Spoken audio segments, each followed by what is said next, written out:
Le 1er juillet, Xi Jinping, le secrétaire général du comité central du PCC, a annoncé que la Chine avait atteint son objectif du premier centenaire, le Xiaokang, défini comme une société modérément prospère à tous égards.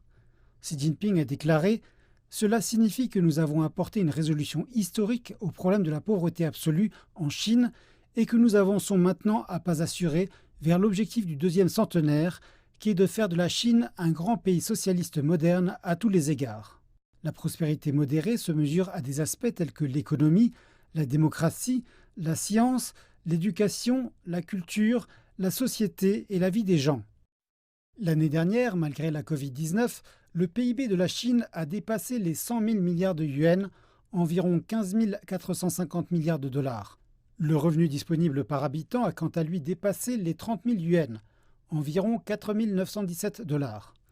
La Chine a développé le plus grand système de sécurité sociale au monde et peut se targuer d'avoir le plus grand groupe de personnes à revenus intermédiaires au monde, soit environ 400 millions de personnes. À la fin de l'année 2020, 95% de la population disposait d'une assurance médicale de base. Le PCC a souligné que personne ne devait être laissé de côté sur la voie de la société Xiaokang. En l'espace de 8 ans, la totalité des quelques 100 millions de Chinois ruraux qui vivaient sous le seuil de pauvreté se sont libérés de la pauvreté. Au cours des 40 dernières années, ce chiffre était de 770 millions.